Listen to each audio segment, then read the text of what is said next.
Recap in minutes. Today we will be going through a war, adventure, and drama movie from 2021, named Anota. There will be spoilers ahead in this video, so chill out and enjoy. The movie begins showing a tourist, Norio Suzuki, boating in a river in 1974. He is reaching Lubang Island in the Philippines. He anchors the boat, takes a lift from a local truck driver, and reaches the middle of the forest of the island. He camps near a stream and turns on his audio cassette tape player loudly. He plays a Japanese war song that gets the attention of an elderly soldier in the forest. He is Hiro Anota, who thinks World War II is still on, and hiding in the forest with a plant and grass camouflage on his back. He did not surrender and continued fighting the war. He picks out some acacia flowers to offer on the plains in the forest, but returns to the forest saying that he will be back. When he gets deeper into the forest, he hears the song playing across the stream. Recognizing the song, he starts to sing along. This gives him flashbacks of his early days back in Japan when he was young. The movie goes back in December 1944 at Wakayama, Japan. Major Taniguchi Yoshimi comes to see a young and disorderly Anota. He asks him why he is in this grief. Anota tells him that he wanted to be a pilot, but he failed the tests at the academy. Now the major enlightens him, saying that there are other ways too to be proud of. He offers him a cigarette and informs him about the Japanese Army Nakano School's Futamata Annex. The major takes him to the Imperial Army School to be part of the commando class. He tells him that the Futamata course is for an intelligence officer. 3 months later, he comes home in uniform.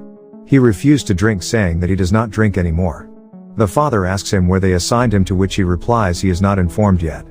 As he is an officer in the Imperial Army, his father gives him an ancestral dagger. He advises him that he must use it to kill himself in case enemy forces try to arrest him. After that, he departs to Lubang Island in the Philippines, where the Japanese forces have occupied it. Captain Hayakawa greets him and takes him to their camp. He briefs him about the loss of Luzon Island at the hands of US forces. They prepare the men for a massive counterattack in case of the American offensive. They make the strategy to destroy their aerodrome as soon as possible. Captain Hayakawa dismisses his strategy. Kamikaze squad leader also rejects him, saying that he is a lieutenant and he cannot command, and says his inexperience serves him. Their forces will soon regain control of the skies. Anota says he has the orders for the guerrilla warfare and leaves without saying anything. The next moment, Anota and the men retrieve emergency supplies and stockpile them inside a cave. Everyone complains of being exhausted with some sickness from all the heavy lifting. He scolds them for being idle and orders them to move out. When the captain sees him, he scolds him, saying how dare he to act behind his back, as he has exhausted those men. He says he is just carrying his orders, but he takes those men away. Anota says he will find the other men and leaves. Suddenly the captain falls in pain from a kidney stone, and gets escorted into the hut for treatment. Anota requests him to hand over the command leadership to him. Suddenly they hear the bomb explosions and run outside. Troops shout that the Americans have reached Telic. Anota takes his binoculars and sees that the American ships are destroying the port of Telic. He returns to the camp where the whole command unit scrambles, and tries to recover anything they can before evacuating. When he reaches the hut, the captain is also coming out with another soldier. He orders him they must join the radar squad at Camp 900. As he walks to pick up the captain, a bomb targets the area and kills the captain. He has no choice but to retreat and regroup with the radar squad at Camp 900, which is on a 900-meter high mountain. It takes them a day and night to climb the mountain, and the next night he and the squad reach the campsite. He watches an injured Lieutenant Suehiro waiting for them. While offering him water, he asks him what happened to his men. He explains that he and the radar squad were caught unaware of the American surprise attack. All of his men died, but he jumped off the boat and swam back to the island. He says only the sick ones are alive in the tent. He then visits the sick men in the tent and discovers that they are about to die. At the request of one of the sick soldiers, he hands him some dynamite for him to blow up the camp once the Americans find their location. The soldier says they will take them with them too. In the next scene, Anota and his squad hold out in a cave to eat some rice. The rations are low, leaving some men highly delirious and irritable. Most of them, including the lieutenant, are sick and unfit for combat. So Anota decides to split them into 2 groups, choosing the ablest men, Kozuka, Shimada, Akatsu, Oshima, Sakamoto, and Sato, to be part of his group. He gives Suehiro the other half of the team and ration. Anota plans to lead the men further up the mountain to get a strategic view of the American ships, but delays the trek until the heavy rain stops. He reads the map and directs his men to follow his plan to reach the cliff. They decide to set up a camp there on the mountain. After that, he sends one of their soldiers to get some food, and he returns to the group with a bundle of jackfruit. enough to sustain them before they head up the mountain. When the rain stops and the sun gets out, they begin to walk to reach the dominant point on the mountain. They discover the dead bodies of the Mito triplets on the way, who have abandoned Lieutenant Suehiro's group and have eaten the jackfruit, but unfortunately, they have eaten the poisonous seeds too, which killed them. They continue moving and reach an abandoned tent settlement. Onoda sees an American warship and comes back to inspect the tents. He realizes that the Americans have bombed the area and killed all the Japanese soldiers stationed there. His men then hold 2 Filipino men, who insist the war has ended and the Americans have retreated from the island. Suddenly some militants from the Filipino guerrilla fire at them. They manage to escape their sneaky attack and take shelter. Onoda and his men kill them one by one. Kozuka discusses the possibility that the war has ended, and they are fighting against no one. Onoda refuses this and insists that the mission must continue whether the enemy is an American or a Filipino. He says he is not a regular army soldier, he is a special intelligence officer with special training and education. He then reveals to the group that he had received special intelligence training from Futamata Annex Nakano School. And that his true mission was to decrypt the American infrastructure from the inside, and take the enemies by surprise, preventing them from landing on the island. Onoda lingers on the promise of the major that no matter how long it will take for him to hold his position, he will come back for him. His soldiers praise his mission and promise to follow him till the day of the victory. The next morning, Onoda gives them a task to travel to that island in all directions, to know it in its smallest details. The squad travels around Lubang Island, and marks different points of interest to protect the island from invading Americans, thus making the whole island a Japanese territory. They burned down rice fields and collected the harvest to send signals to the surviving Japanese army.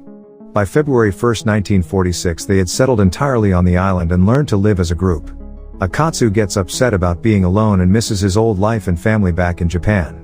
He cries as he wonders if there is no enemy on the island, and what are they doing there? One morning, they discovered that Akatsu had left them without taking anything with him. Onoda sets off into the jungle to get him back. He finds him along a rocky pathway and lying in a ditch, and he takes him back to camp.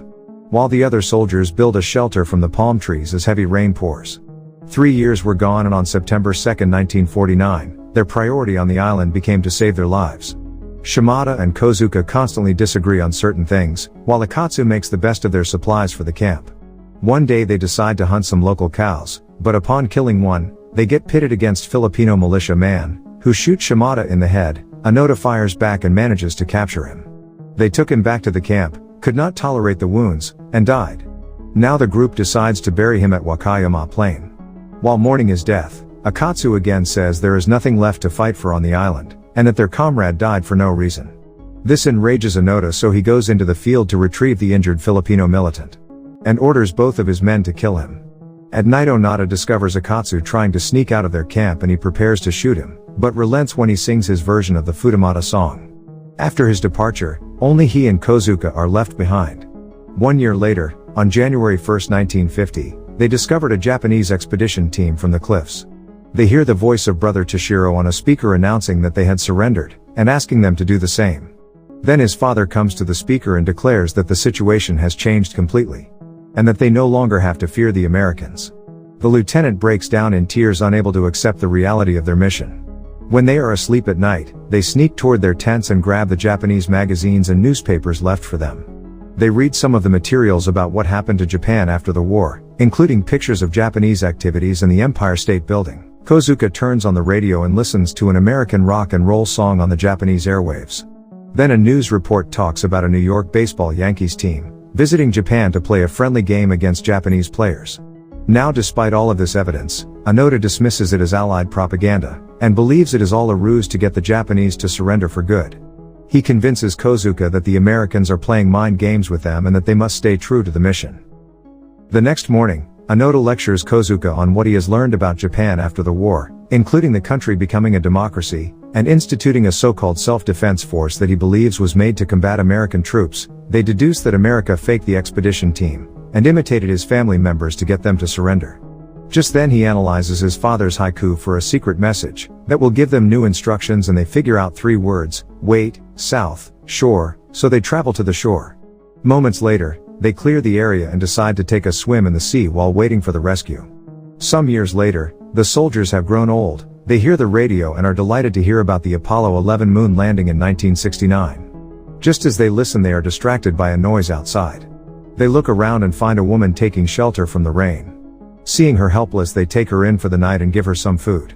The following morning, they discover that the woman Inez, who is a resident of Lubang and a mentally disabled person. They talk amongst themselves, puzzled about what to do about her, and finally, they decide to take care of her until the rain subsides. The next day, when they wake up, Inez freaks out and shoots Kozuka in the leg, demanding her freedom. Anota shoots her in the head as she tries to escape. After burying her, he tends to his wound.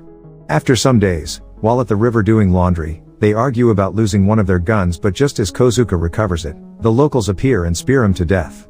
Anota looks devastated by the loss of his friend and he retreats to safety. He sits all alone in his hut and laments about how his life will move forward. The movie comes back to September 1973. He follows the sound of the audio cassette player that leads him to the tourist Norio Suzuki. He nervously explains his intentions of being there. He asks the young man why he knows the song, to which he mentions that his fellow soldier Akatsu spoke about this. He takes him to his spot and talks while enjoying a smoke, which one Onda has not done in a very long time. The visitor then offers him some canned beans and liquor. He then encourages him to sing the Futamata song, but instead, he asks him to find Major Taniguchi. He then breaks down in tears thinking about all his lost time on Lubang Island for the past 29 years, and losing all his trusted squad mates. In the morning, Suzuki takes pictures of him as evidence of meeting him, then before departing, he asks if he really will return to Japan after coming face to face with his immediate supervisor. Anota promises to return if he will come back there. While back in the country, Suzuki locates Major Taniguchi, who is now retired and a bookseller. He shows him the pictures to help him remember that Anota was once in his division of intelligence officers, but he denies this. Later, as he offers him some tea, and he helps him recognize an old photo of the soldier in a newspaper clipping. Some months later, in March 1974, he returned there with his major. He immediately salutes him and reports for orders. The major then reads out a pamphlet issuing 3 specific orders coming from the Japanese general. He reads out that all the units and individuals under the command of the Special Squadron are to cease military activities and operations immediately and place themselves under the command of the nearest superior officer. When no officer can be found, they are to communicate with the American or Philippine forces and follow their directives. Now formally relieved of duty, the last Japanese soldier surrenders and gives up his rifle. The movie ends when the Philippines armed forces salute and escort him and his major in a helicopter to take him back to the country. He watches his steps when he lifts them off the island after 3 decades. Thank you for watching. Please subscribe Recap in Minutes for more videos like this, and help the channel grow.